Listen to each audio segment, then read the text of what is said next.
Today we shall be discussing on how to prepare a research proposal. We shall learn how research proposal is being formulated, is being prepared. And research proposal is one of the mandatory aspect for MA dissertation program, PhD program, and also for any project you undertake. So it's very important. So far as research is concerned, research is a very simple phenomena, but in the process we have to follow certain steps. And this research proposal is regarding the specification of all the related steps of a research process. So, in the research process, by incorporating all the related steps of a research process, we shall be preparing a research proposal. As we usually do, firstly we shall outline the lecture, that how we are going to prepare a research proposal, and then we shall discuss in detail. So let us outline the lecture. You can see we are to discuss today how to prepare a research proposal. Firstly, we shall try to define what is the meaning of a research proposal, then format of a research proposal, and what are the important steps. As you can see, introduction, a statement of the problem, a review of related literature, objectives, research questions or hypothesis, examples of hypothesis, definitions of the term used in the study, methodology, and within methodology or design of the study, method, sample, tools and techniques of data collection, data analysis. And if we are undertaking a research proposal, we have to also mention the time. So if it is the research proposal is to be prepared for PhD program or for the MA dissertation program, the time schedule, time budgeting will not be a part of the research proposal, but it is very essential for a research proposal which is being funded. So financial estimate is also related to the research proposal that is being prepared for any project work.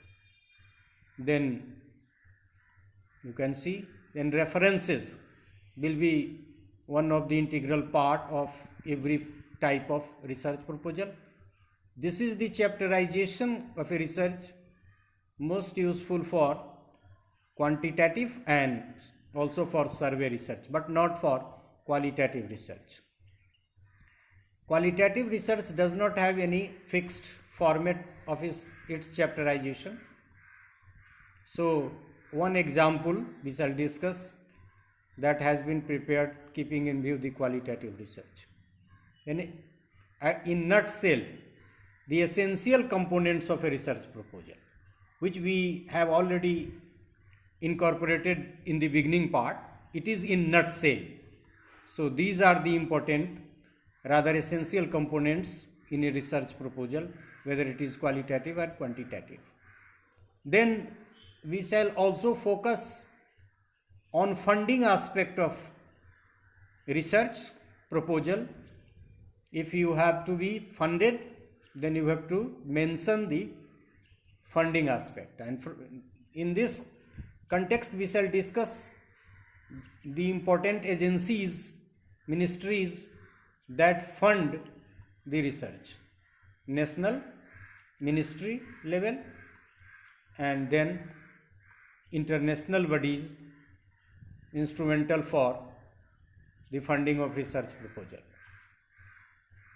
We have come to know that in National Education Policy 2020 there is the concept of National Research Foundation that will be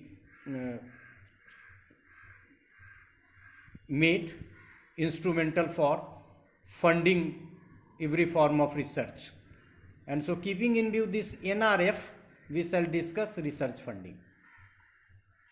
And new regulatory system as per NCT, National Education Policy 2020, has also very much related to the funding of a research proposal or a research project, you can say. So we shall also discuss funding in terms of new regulatory system of funding.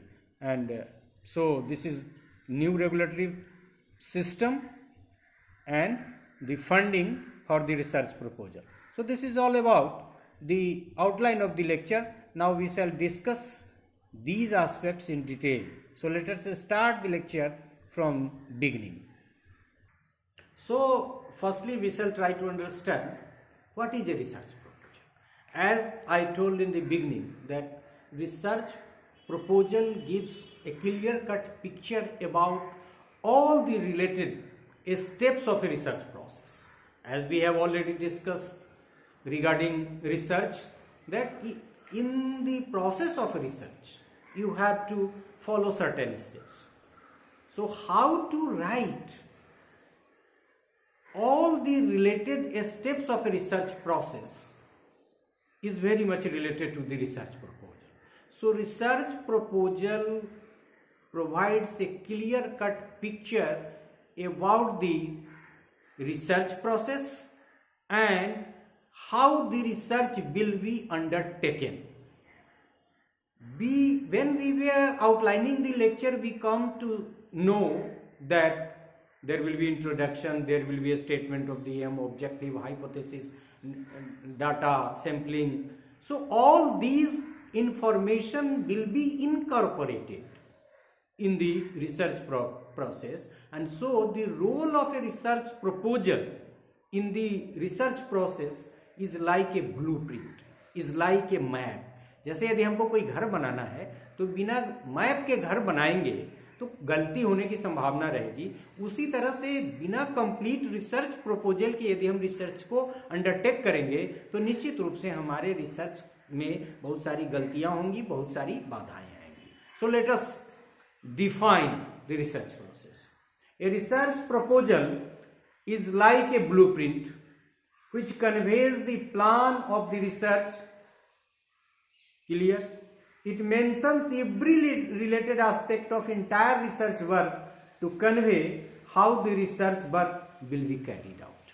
मतलब it provides a clear-cut picture and guidelines that how the research will be completed, which steps will be followed and how the process will run.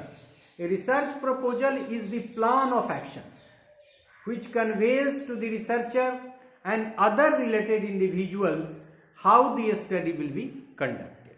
A clear cut picture देता है.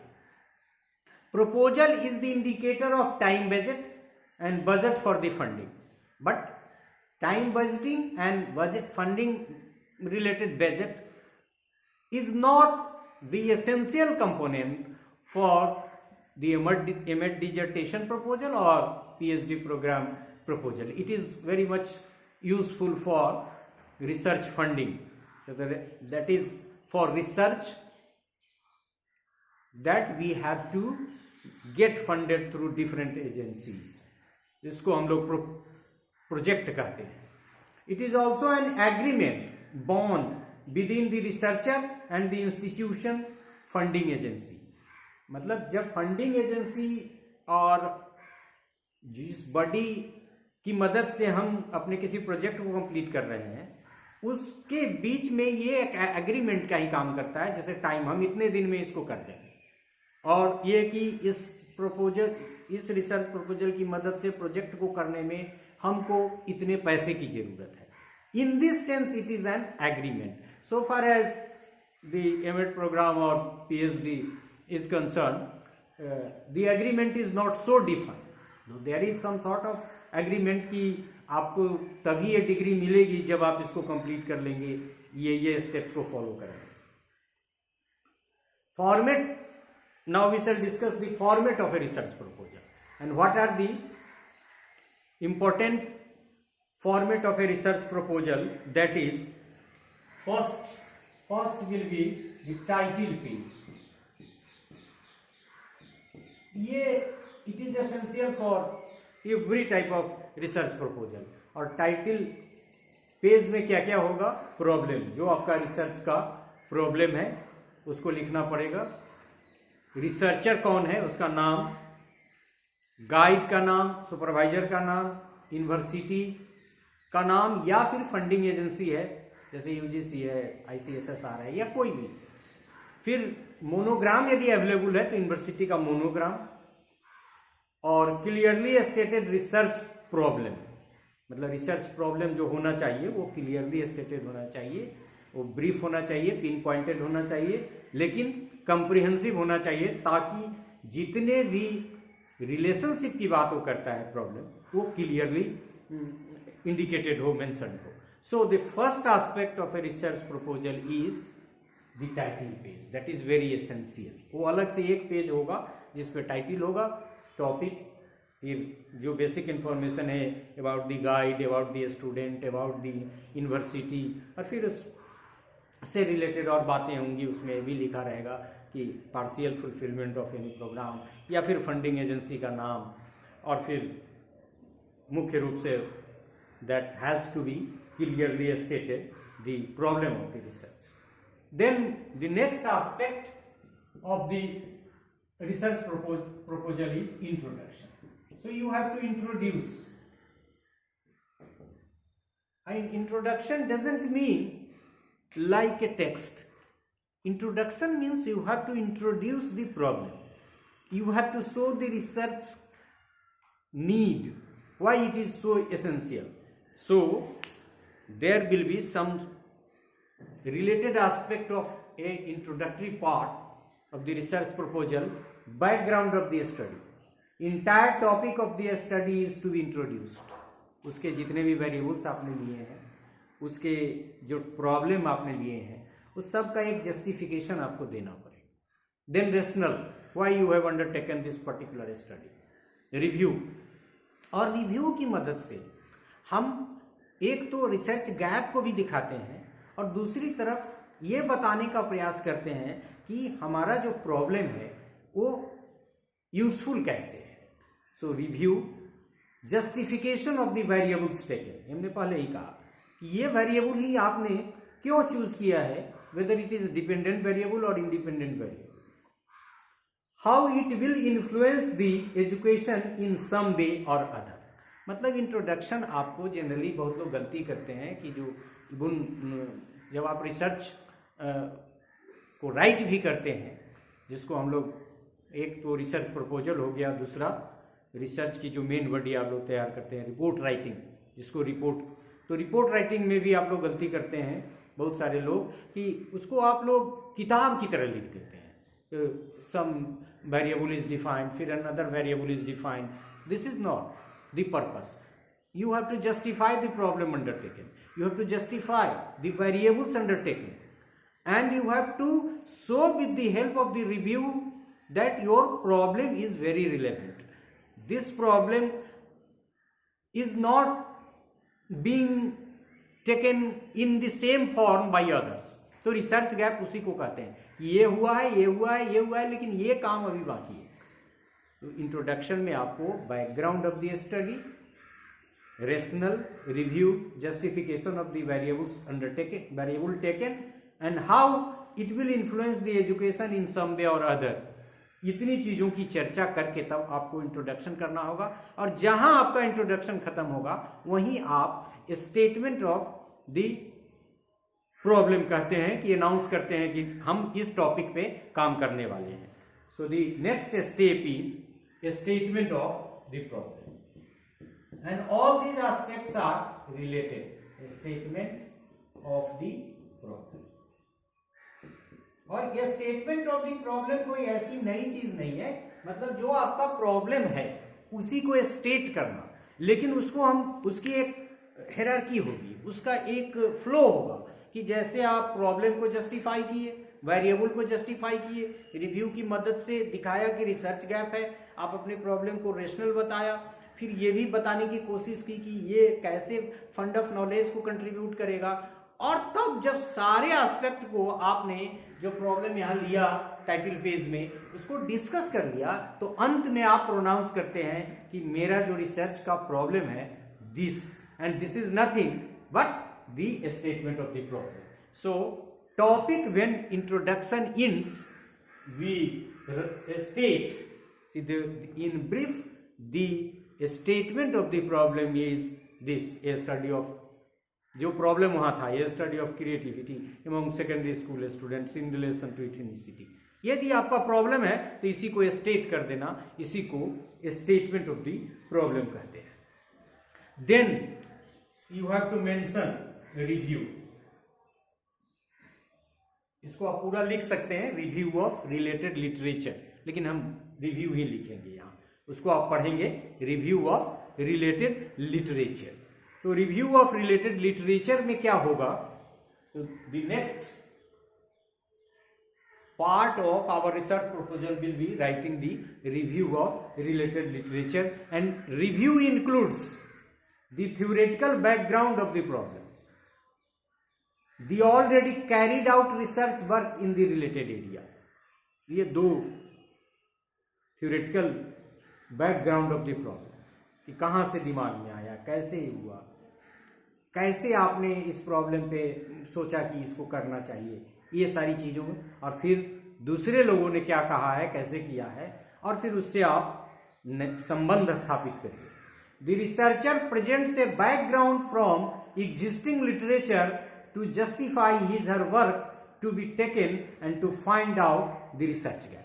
मतलब अपने theoretical background को दूसरे के द्वारा किए गए research work, that is review, की मदद से न केवल आपको जस्टिफाई करना है, बल्कि एग्जिस्टिंग लिटरेचर की मदद से रिसर्च गैप को फाइंड आउट करते हुए आपको यह भी दिखाना है कि हमारा रिसर्च प्रॉब्लम इंपॉर्टेंट है और कैसे.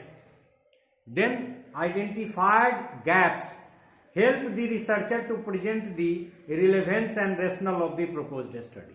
मतलब जब तक आप रिव्यू की मदद से रिसर्च गैप को आइडेंटिफाई करने का प्रयास नहीं करते हैं, आपको अपने प्रॉब्लम के रिलेवेंस और रेशनल को लिखने में कठिनाई होगी. So with the help of the review we try to find out the research gap, and with the help of the identified research gap we justify the relevance of our problem and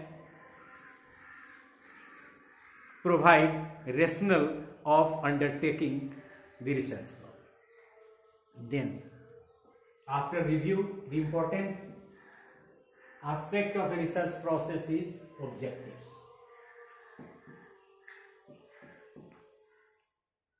Why for we are going to undertake the study. So objectives works as the foundation of the research study. And what are its functions? Let us see. It guides the entire process of research. It must not be lengthy and ambiguously stated. It must be stated clearly to indicate what the researcher is trying to investigate. As for example, to compare the creativity score of male and female secondary school students. It is an example of objective for quantitative research. मतलब हम यहाँ अपना objective specify कर रहे हैं कि mail और female students जो सेकेंडरी लेवल के हैं उनके क्रिएटिविटी स्कोर को कंपेयर करना, ये हमारे रिसर्च का ऑब्जेक्टिव है. और एक एग्जांपल हम क्वालिटेटिव रिसर्च से यदि लें ऑब्जेक्टिव्स का, how to write an objectives, तो देख सकते हैं कि to evaluate the regulatory provisions of Indian higher education system as reflected in National Education Policy 2020. मतलब यदि ये एग्जाम्पल है क्वालिटेटिव का, तो ये नेशनल एजुकेशन पॉलिसी में जो रेगुलेटरी प्रोविजन है इंडियन हायर एजुकेशन सिस्टम का, इसकी चर्चा हम लोग आगे करेंगे भी, इसीलिए डेलिबरेटली इस हाइपोथेसिस को लिया गया है, क्योंकि रेगुलेटरी सिस्टम से हम लोग फंडिंग को रिलेट करेंगे आगे. आपने देखा भी होगा बिगनिंग के स्लाइड में. तो ये आपको इवेल्युएट करना है, और इवेल्युएट करने का मतलब क्या है कि ये रेगुलेटरी प्रोविजन जो इंडियन हायर एजुकेशन सिस्टम का है, जो हमारे नेशनल एजुकेशन पॉलिसी 2020 में इनकॉर्पोरेट किया गया है, रिकमेंड किया गया है, वो कितना कारगर होगा, कितना जरूरी है, उसके क्या क्या फायदे हो सकते हैं और क्या क्या उसके इम्प्लीमेंटेशन में कठिनाइयां आ सकती हैं। And so evaluation is a very comprehensive work to be done. तो आपने देखा कि ये objective is essential for qualitative as well as quantitative research. So far as hypothesis is concerned, it is useful for quantitative research only, because in qualitative research there is no scope of testing a hypothesis. So qualitative research के लिए objective से ही हम काम करते हैं, जैसे हमारा दूसरा objective है जो qualitative research के लिए हमने बताया है। तो इवैल्यूएट करने में कहीं किसी स्टैटिस्टिकल ट्रीटमेंट की हमको जरूरत नहीं पड़ेगी, उसको टेस्ट करने की जरूरत नहीं पड़ेगी। तो इस तरह के रिसर्च के लिए हमको हाइपोथेसिस बनाने की जरूरत नहीं है। So next step was objectives followed by your research questions या हाइपोथेसिस। मतलब रिसर्च प्रोपोजल का नेक्स्ट पार्ट जो होगा वो रिसर्च हाइपोथेसिस। यदि एक से अधिक हो तो ES लिखते हैं, और यदि एक ही हाइपोथेसिस है तो SIS लिखेंगे। सो रिसर्च क्वेश्चंस एंड और hypothesis are the next step in the process of writing a research proposal. Hypothesis is a declarative statement to tell the relationship among chosen variables. It may be directional, it may be non-directional, it may be null. Hypothesis indicate the knowledge of the researcher in the area. It gives direction for data collection, data analysis and data interpretation. It must be testable and state expected relationship between variables. It must not be stated in a simple, it must be stated in a simple and brief manner. Complex नहीं होना चाहिए. Qualitative research, as I have already told you, qualitative research may not need hypothesis.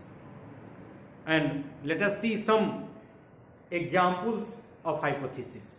First hypothesis we have narrated in order to make you aware how to write a research hypothesis is that there is significant positive relationship between the creativity and intelligence of the students. और ये जो example है इसको हम लोगों ने directional hypothesis कहा, मतलब जिसमें डायरेक्शन है, डायरेक्शनल टाइप्स ऑफ हाइपोथेसिस, मतलब there is a significant positive relationship between the creativity and intelligence of the students. यदि पॉजिटिव नहीं होता, सिग्निफिकेंट नहीं होता, तो संभव है कि इसको आप कहते हैं कि इसमें डायरेक्शन नहीं है, लेकिन ये क्लियर कट डायरेक्शन है। दूसरा hypothesis, there is a difference in the academic achievement of IGNOU and Nalanda open university BEd students. ये नॉन डायरेक्शनल। देखिए ये भी इंडिकेट कर रहा है, क्या इंडिकेट कर रहा है? रिलेशनशिप के बारे में इंडिकेट कर रहा है। वहां जब कह दिया कि positive significant, positive is a direction, significant is a direction, लेकिन यहां क्या कहा? There is a difference in the academic achievement of IGNOU and Nalanda BEd students. Difference तो है, लेकिन इसमें किसके फेवर में है इसकी चर्चा नहीं है, लिहाजा ये नॉन डायरेक्शनल है। फिर आपका नेक्स्ट आ गया, there is no significant difference, there is no significant difference between the intelligence of male and female secondary school students. ये भी किसी डायरेक्शन की बात नहीं कर रहा है, तो this is also an example of non-directional. It means when for any research proposal we are writing a research hypothesis, it may be directional and it may not be directional, it may be non-directional. इसके बाद जो steps होते हैं hypothesis के बाद का जो proposal का है, इसमें पूरा नहीं लिखेंगे हम, सिर्फ डिफिनीशंस ऑफ व्हाट, जिस टर्म का हम लोगों ने अपने स्टडी में यूज किया है। So definitions of the term used in the study, जितने भी टर्म आपने अपने रिसर्च में यूज किया है उसको डिफाइन करिए.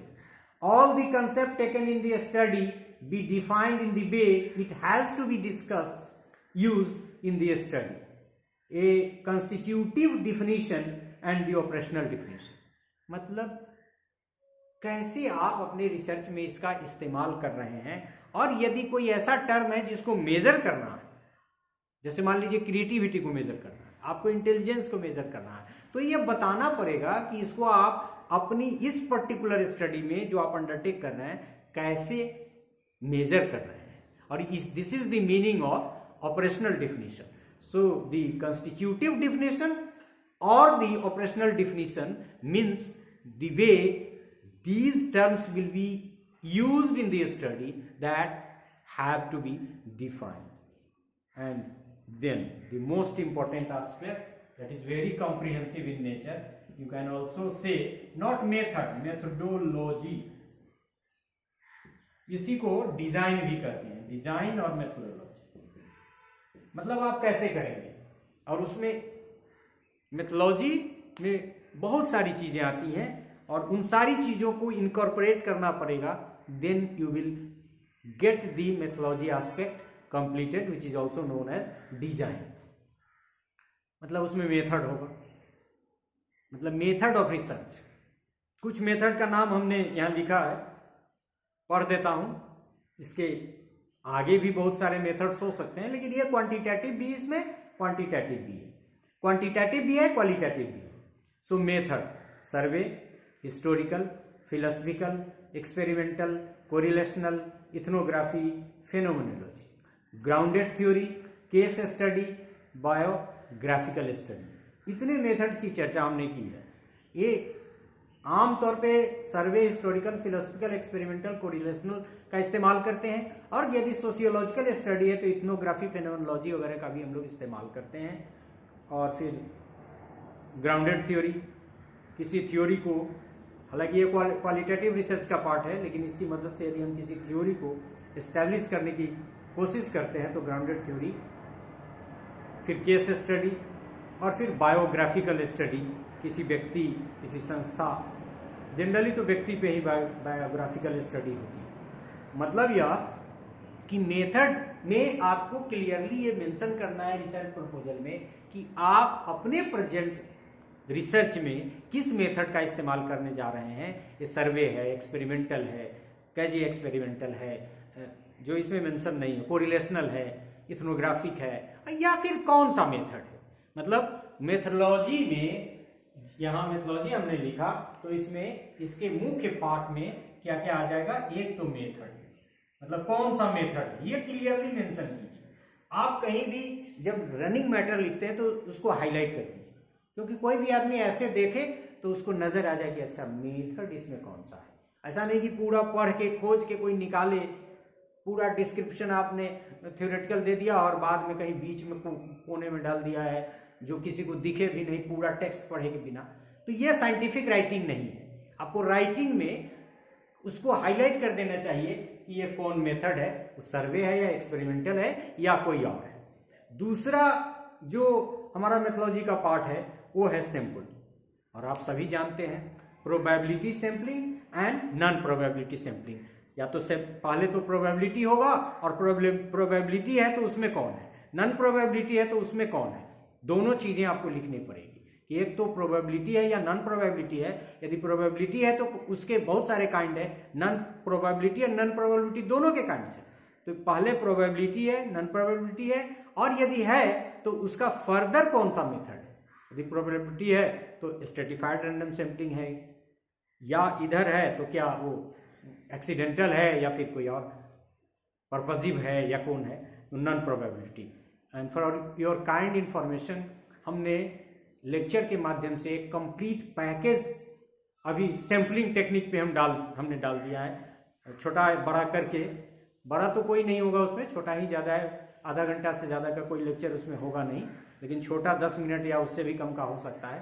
तो सैंपलिंग टेक्निक पे एक कॉम्प्रिहेंसिव लेक्चर का पैकेज हमने डाल दिया है, उसको आप देख सकते हैं. तो सैंपलिंग मेंशन करना, और जैसा हमने मेथड के बारे में कहा वैसा सैंपल के बारे में भी है कि आप अननेसेसरी डिस्क्रिप्शन दें कि इसको कहीं किसी घोंज में डाल नहीं दें, कहीं ऐसी जगह न डाल दें कि रिसर्च जब तक कोई पढ़े उसको तो पूरा पढ़ना ही पड़े। ये साइंटिफिक राइटिंग का एक तरीका है कि जो इंपॉर्टेंट चीजें उसको आप हाईलाइट कर दें। तो सैंपल को भी आपको हाईलाइट करना चाहिए। मतलब मेथोलॉजी पार्ट में एक तो मेथड मेंशन करना है, फिर सैंपल मेंशन करना है, और सैंपल के बाद फिर आपका tools and techniques of data collection, ये आपको मेंशन करना है। टूल्स, इसी को आप टेक्निक्स समझ लीजिए, techniques, tools and techniques of data collection पूरा लिखिएगा। Tools and techniques of data collection में टूल है, जनरली हम लोग इस्तेमाल करते हैं टूल का क्वांटिटेटिव रिसर्च के लिए, और जैसे बहुत सारे टेक्निक्स भी हैं तो उसका इस्तेमाल हम लोग करते हैं किसके लिए, क्वालिटेटिव रिसर्च के लिए। So what are the important tools and techniques? Test, creativity का टेस्ट, इंटेलिजेंस का test and like that. Interview generally हम लोग इस्तेमाल करते हैं क्वालिटेटिव रिसर्च में। Observation, document analysis, questionnaire, opinionnaire, rating scale, attitude scale, checklist, inventory etcetera.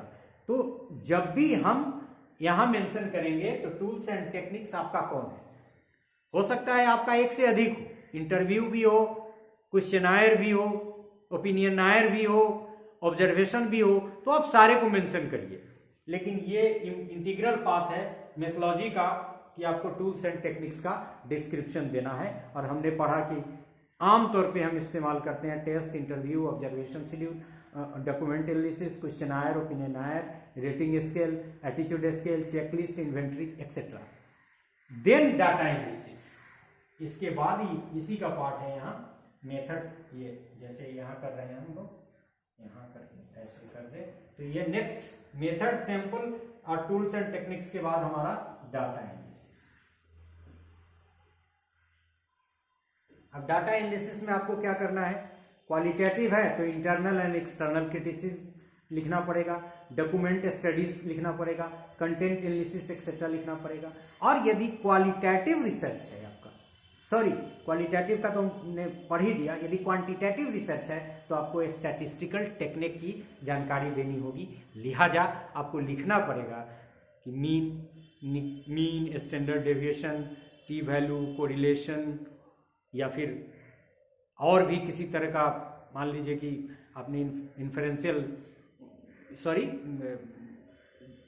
Correlation से related partial या मल्टीपल कोरिलेशन का इस्तेमाल किया है तो उसका एफ टेस्ट लगाया है तो उसकी चर्चा, मतलब स्टैटिस्टिकल टेक्निक के बारे में आपको लिखना है कि in the analysis of the data mean, standard deviation, chi square, जो भी आपने किया है उसकी चर्चा करनी पड़ेगी क्वांटिटेटिव के लिए। क्वालिटेटिव के लिए तो आपको फिर वही internal external criticism, document studies, content analysis etcetera वगैरह की बात करेंगे।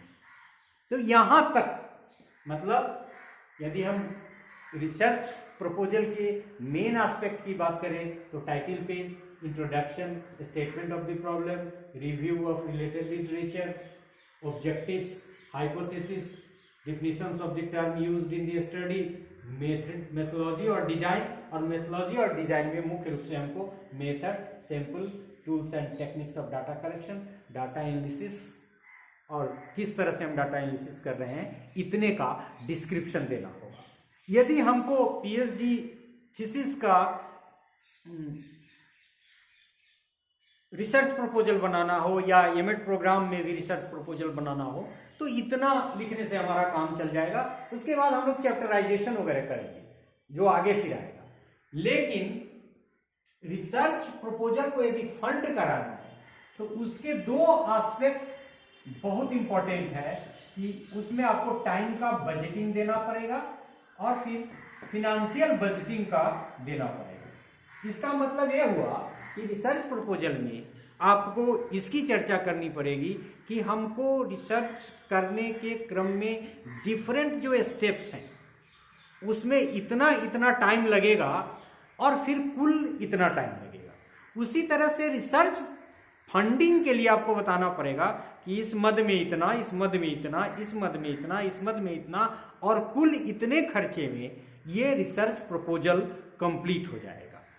चूंकि आप सभी लोग यंग प्रैक्टिशनर हैं, रिसर्च में अब वर्ल्ड वाइड बहुत फंडिंग बढ़ गई है, आपको करना चाहिए रिसर्च फंडिंग, आपके कैरियर से भी रिलेटेड है।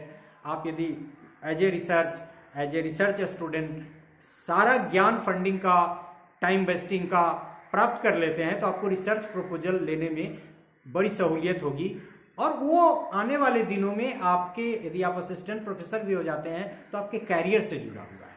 तो you must learn, you must focus besides these ये aspect of your research proposal, that is the mandatory part which is integral for every form of research proposal, the B part that is time wasting and the C part that is budgeting for the funding। तो ये इसको भी हम लोग ध्यान से सीखेंगे, इसलिए कि आप भविष्य के रिसर्चर हैं और आप ही को रिसर्च प्रपोजल बना के, टाइम वेस्टिंग डाल के, फंड वेस्टिंग डाल के प्रपोजल को पास करा के रिसर्च अंडरटेक करना है।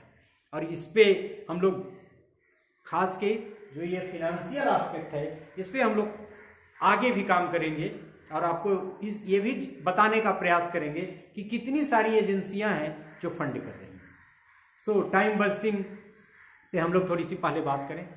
टाइम शेड्यूल और टाइम वेस्टिंग, इसका हम कह सकते हैं generally included in the research proposal to be prepared for funding। हमने शुरू में भी कहा time needed for review, time needed for tool development, time needed for data collection, field visits etcetera, time needed for data analysis and report writing, any other.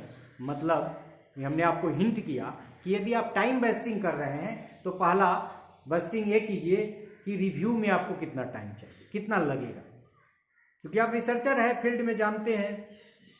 Time needed for tool development, tool बनाने में कितना time लगेगा, और data collection, field visit यदि करना है तो उसमें कितना टाइम लगेगा, और सब जब आ गया तो डाटा एनालिसिस, और डाटा एनालिसिस के बाद उसको रिपोर्ट तैयार करने में आपको कितना टाइम लगेगा। और ये एनी अदर इसलिए डाल दिया कि यदि कुछ ऐसा हो जो रिसर्च के क्रम में आपको महसूस होता है तो उसको भी आप डालिए, आपका अपना अनुभव हो सकता है।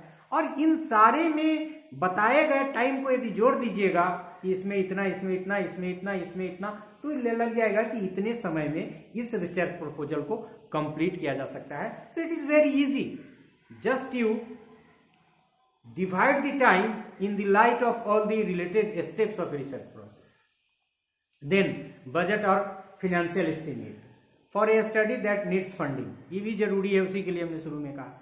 Remuneration for project team, principal investigator and others, मतलब उनका एक रिम्यूनरेशन भी तय होता है यदि आप जीआरएफ वगैरह को लेते हैं। जीआरएफ तो खैर उधर फंडिंग मिल ही रहा है, किसी नेट वाले को यदि भी आप लेते हैं सेलेक्ट करके असिस्ट के लिए, डाटा एनालिसिस के लिए, तो उसकी एक सैलरी होगी पर मंथ उसको मिलेगा, उसके बारे में ही सारा है। रिम्यूनरेशन फॉर सेक्रेटेरिएट स्टाफ, अब क्लर्क, यदि ये मेजर रिसर्च प्रोजेक्ट है तो उसी में आपको इसकी गुंजाइश है, अदरवाइज तो सब आपको अपने खुद करना पड़ेगा। तो clerk, typist, accountant, peon etcetera. Remuneration for project fellow, help के लिए कोई लिया है तो, field investigator etcetera. Expenditure on book, journal, tools, expenditure on data entry, tabulation and data analysis, expenditure on preparation of A final report, expenditure on travel for monitoring, presenting, reporting etcetera and miscellaneous. मतलब यह कि जब आप research को fund करा रहे हैं तो उसमें डिफरेंट तरह का जो खर्च है आपको रिम्यूनरेशन के रूप में, या फिर टाइपिंग वगैरह के रूप में, या फिर डाटा एनालिसिस में किसी का असिस्ट ले सकते हैं। और ये डिपेंड करता है कि आपके रिसर्च प्रपोजल का नेचर क्या है। यदि माइनर प्रोजेक्ट है तो निश्चित रूप से आपको इतने सपोर्टिंग स्टाफ के लिए पैसे नहीं मिलेंगे। तो मेजर और माइनर प्रोजेक्ट बनाने में फंडिंग का जो हिसाब आप देखेंगे तो पता रहता है कि मैक्सिमम आपको इतना ही मिल सकता है, तो वो भी ध्यान में रख के आपको एक प्रपोजल बनाना होगा, और वो जस्टिफाइड होगा तभी आपका प्रपोजल पास होगा। तो हम लोगों ने फंडिंग की भी बात कर ली। इस तरह से हम लोग देखते हैं कि 3 इंपॉर्टेंट एस्पेक्ट है। एक तो जनरल इंफॉर्मेशन, यहां तक हम लोगों ने किया, दूसरा कि टाइम का एक वेस्टिंग, और तीसरा फंड का वेस्टिंग। तो ये हमने अलग से डिस्कस किया। यदि टाइम बजटिंग नहीं करनी है, फंड बजटिंग नहीं करनी है, तो उसको हटा दीजिए। लेकिन ये जो पार्ट है, it is complementary to all the 3 types of research. मतलब 2 ही कहिए, 3 टाइप कैसे? 3 type of proposal, not research, proposal, कि फंडिंग करानी है या नहीं करानी है। करानी है तो, ना करानी हो तो, दोनों कंडीशन में it is mandatory and that is the next step. From here it will continue. Methodology के बाद इसको आप यहां डाल दीजिए रेफरेंस, क्योंकि आपने वहां रिव्यू किया और रिव्यू करने के बाद कहां से रिव्यू किया, या फिर आपने चीजों को कहां से रेफर किया है। तो review and referencing in the main body of the proposal, जितने भी आपने वहां इनकॉर्पोरेट किए उसको आपको डाल देना है। Now chapterisation. चैप्टराइजेशन में आपको क्या करना है कि मुख्य रूप से चैप्टराइजेशन में आपको ये सारी चीजों को हटा दें। चैप्टराइजेशन को हम लोग अलग से डिस्कस करेंगे। ये हम लोगों ने मेन जो स्टेप्स थे, रिसर्च प्रोसेस के जो इंपॉर्टेंट स्टेप्स थे, उसको समझने का प्रयास किया। अब हम लोग चैप्टराइजेशन पे थोड़ी सी बात करेंगे, and that will be the integral part of your research proposal. Mind, मतलब कि जहां हम लोगों ने रेफरेंसिंग लिखा था, उसी रेफरेंसिंग को आगे बढ़ाते हुए हम लोग लिखेंगे next step, and that is chapterisation. यहां लिख देता हूं क्योंकि यहां लिखने में अभी आएगा नहीं। चैप्टराइजेशन मतलब वो भी आपको देना पड़ेगा कि आपके रिसर्च प्रपोजल में चैप्टर कितने होंगे, ताकि ये तो आप पिक्चर दे रहे हैं ना अपने रिसर्च करने, अंडरटेक जो कर रहे हैं उसके बारे में। तो रिसर्च जनरली जो हम लोग क्वांटिटेटिव रिसर्च में, मान लीजिए एक्सपेरिमेंटल रिसर्च हो तो कोरिलेशनल हो, कैजी एक्सपेरिमेंटल हो, और इवन सर्वे रिसर्च हो, तो इसके लिए जो हम लोग चैप्टराइजेशन करते हैं उसमें 5 चैप्टर देते हैं। इंट्रोडक्शन,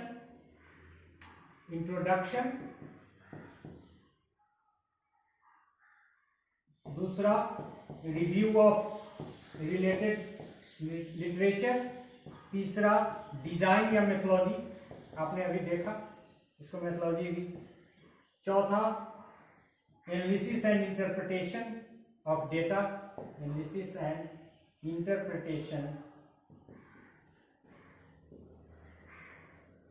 ऑफ डेटा,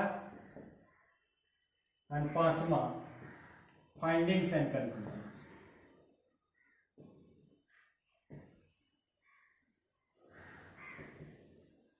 ये हार्ड नहीं है, बहुत लोग 6 भी बना देते हैं इसमें, लेकिन जनरली हम लोगों ने जो देखा है मैक्सिमम लोग, वो introduction, review of related literature, design of the study, analysis and interpretation of data, findings and conclusions, 5 chapter हम लोग generally quantitative research, that is meant for survey research, correlational study, experimental and quasi experimental, etcetera etcetera.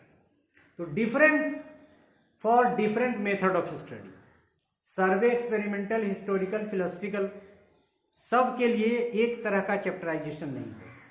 For survey, correlational and experimental method it is usually as 5 chapter हमने कह दिया। अब आगे देखिए, so far as qualitative research is concern, no fixed chapterization plan may be used for the qualitative research due to its flexible nature and its wide range of research problem of different nature, of differing nature.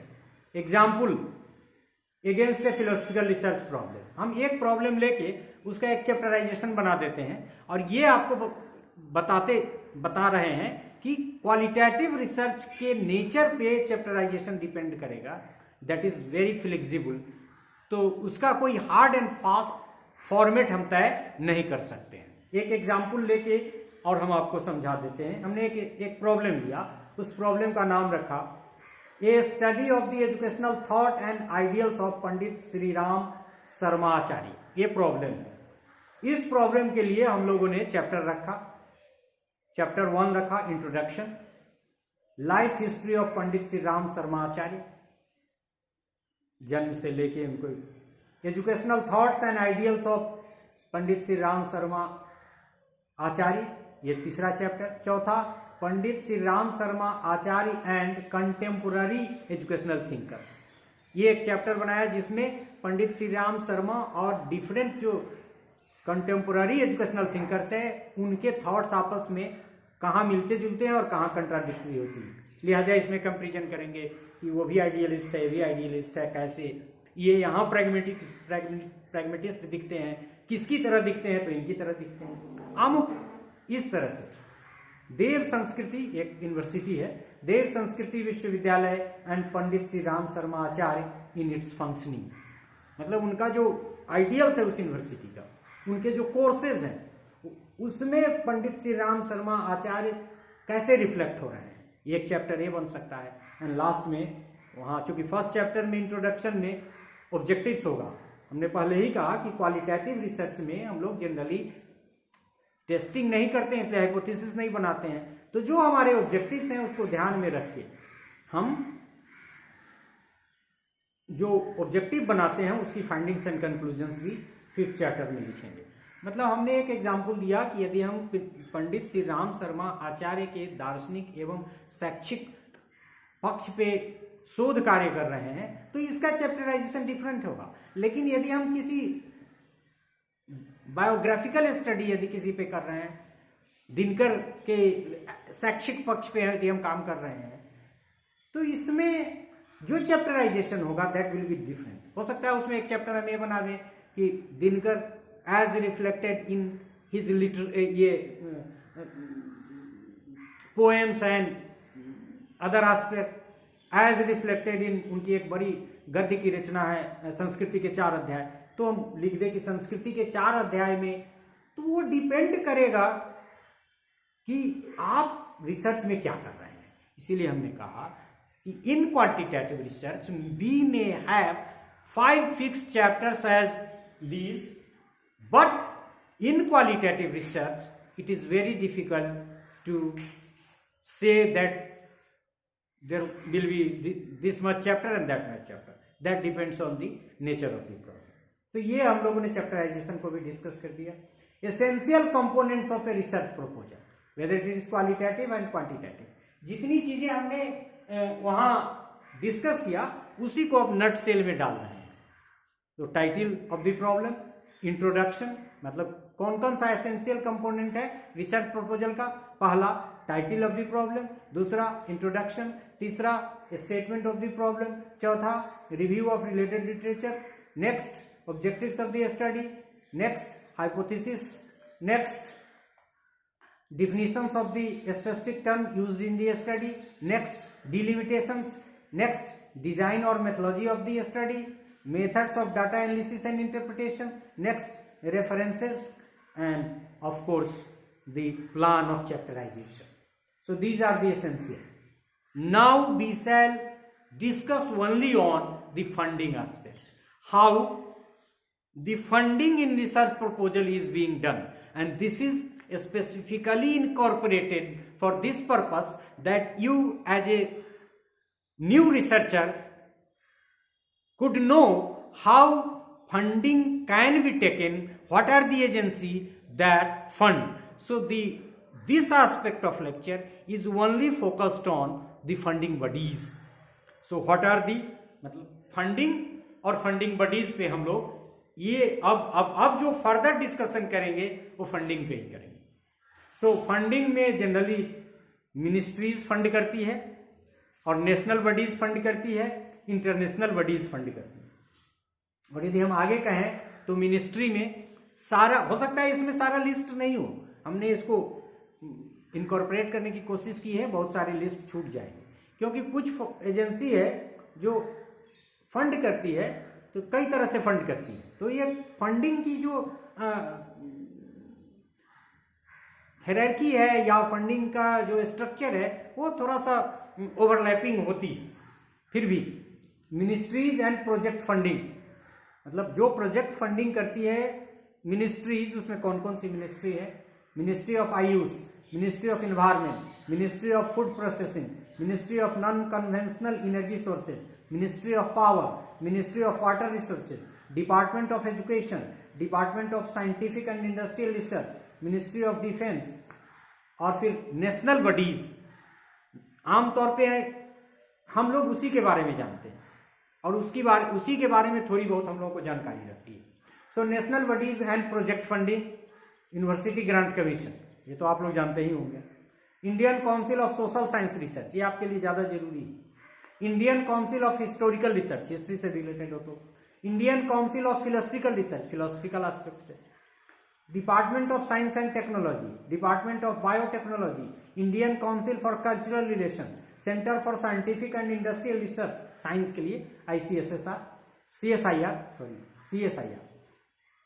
Reserve national bodies में ये है reserve bank of India, Indian statistical institute, national council for applied economic research, national institute of public finance and policy, institute of economic growth, Indira Gandhi national centre for arts, the Nehru memorial museum and library, department of atomic energy, Indian council for medical research, Indian space research organisation, Tata institute of fundamental research, national board for higher mathematics, all India council for technical education and many मोर। आपने देखा कि ministry funding करती है, कुछ national bodies है जो funding करती है। There are some international bodies that also fund. You have to make research proposal and if it is being funded you will be paid for your research work. So international bodies में नाम देख लें, world bank, international monetary fund, Asian development bank, united nations development programme, united nations conference on trade and development, united nations educational scientific and cultural organisation commonly known as UNESCO, world trade organisation, Ford foundation, Bill and Melinda Gates foundation, international food policy research institute, European union and many more. तो ये तो हम लोगों ने बताया कि ministry fund करती है, नेशनल बॉडीज फंड करती है, इंटरनेशनल बॉडीज फंड करती है। और यदि ये फंडिंग की जानकारी यदि आप ठीक से ले लें तो आप आजीवन रिसर्च कर सकते हैं, रिसर्च प्रपोजल बना के सर्टेन स्टेप्स को फॉलो करके। अब हम लोग नेक्स्ट एस्पेक्ट में, ये शुरू में हम लोगों ने देखा था national research foundation. National research foundation ये नेशनल एजुकेशन पॉलिसी 2020 की एक बॉडी है जो बनेगी इंडिया में रिसर्च को फंड करने के लिए। अब वो क्या कहती है फंडिंग के बारे में,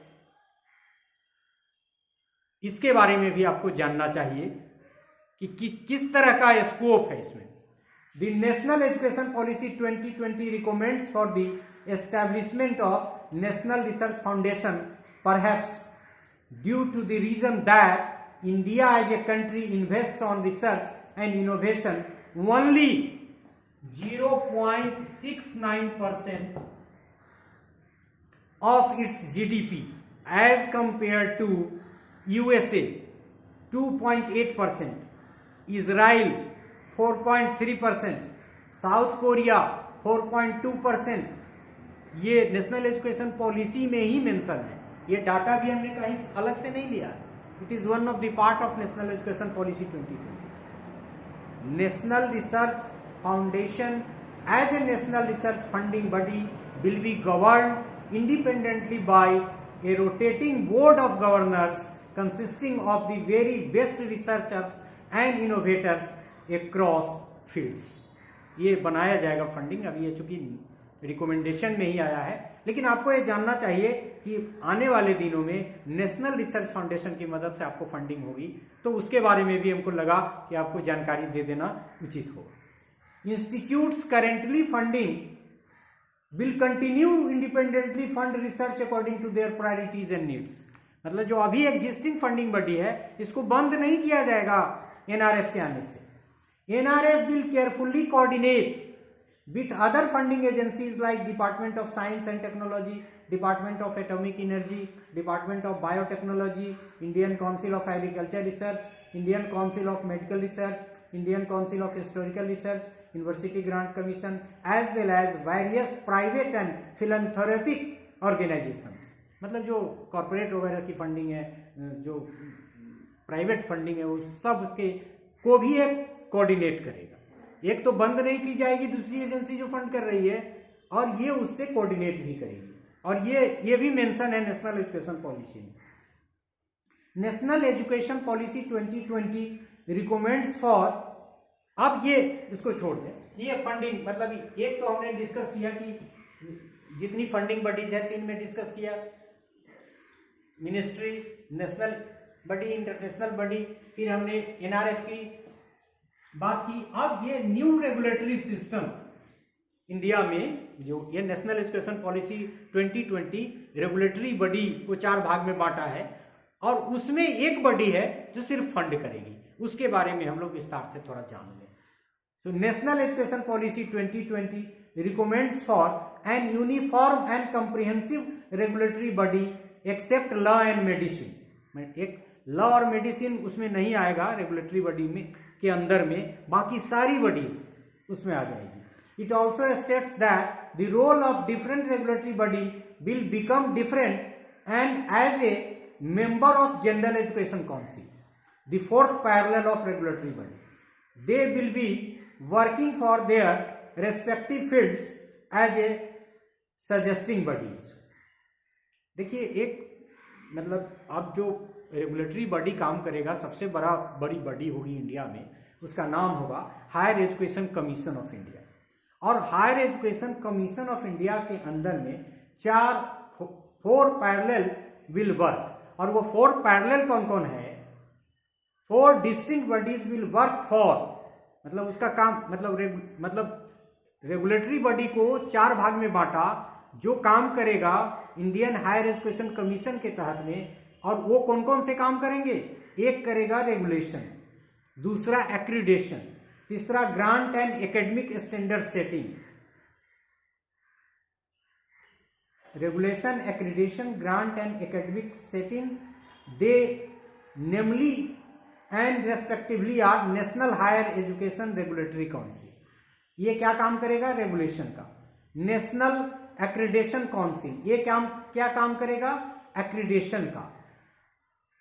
हायर एजुकेशन ग्रांट काउंसिल, ये मतलब एक और बॉडी आ गया फंडिंग के लिए. हायर एजुकेशन ग्रांट काउंसिल, ये तीसरी बॉडी हो गई. और चौथा जो काम करेगा स्टैंडर्ड सेटिंग का, वो क्या होगा? General education council. मतलब रेगुलेटरी बॉडी में इंडियन हायर एजुकेशन कमीशन के तहत में 4 बॉडी काम करेगी. पहला national higher education regulatory council, वो रेगुलेट करेगा. नेशनल एक्रीडेशन काउंसिल, वो एक्रीडेशन जैसे NAAC का भी है उस तरह से वो काम करेगा. हायर एजुकेशन ग्रांट काउंसिल, ये ग्रांटिंग के लिए अब एक ही होगा. और सबसे अंत में है जनरल एजुकेशन काउंसिल, जो काम करेगा स्टैंडर्ड सेटिंग से related. conflict will be resolved by the umbrella body, that is Higher Education Council of India, Higher Education Commission of India. The third vertical, ये 4 वर्टिकल नाम हमने लिया, इसमें तीसरा वर्टिकल हमने देखा था higher education grant council will carry out funding and financing of higher education based on transparent criteria. तो in this way we have come to know that not only under the National Education Policy 2020 National Research Foundation will grant, but the third parallel, that is Higher Education Grant Council, which work under the umbrella body, that is National Higher Education Commission, will fund. तो funding जो पहले से होती रही है वो भी चालू रहेगी, नेशनल, इंटरनेशनल और नेशनल बॉडीज. फिर फंडिंग कोऑर्डिनेट भी करेगी, अलग से फंडिंग भी करेगी नेशनल रिसर्च फाउंडेशन. और फिर जो थर्ड रेगुलेटरी बॉडी होगी, जो अभी फंडिंग का काम जो यूजीसी कर रही थी, वो भी काम करेगा higher education grant council. In this way we have come to know that there are various funding agency that will fund for our research work if our project proposal is complete, and in which all the three aspects, that is the general aspect related to hypothesis, objective, etc., etc., the B part, that is time busting, and the C part, that is financial busting, will be properly incorporated. You may get research proposal funded by the different agencies, by national body, by ministry, by national international bodies, by National Research Foundation, and by the third vertical of Indian higher education regulatory system, that is to be implemented, Higher Education Grant Council of India. So in this way, at the end of the lecture, we shall be concluding that there are three parts of a research proposal, in which we start from the title page, objective, hypothesis, data analysis, and chapterization, the review of related literature, etc., etc. And the second part we are associated with, that is the time busting, and the last part, that is the fund budgeting. So we can prepare a research proposal not for our MA program, not for our PhD program, but also for the national, international, major and minor project proposal, which we shall be funded. So this is all about today's lecture. We shall be discussing about other research topics next. Thank you very much.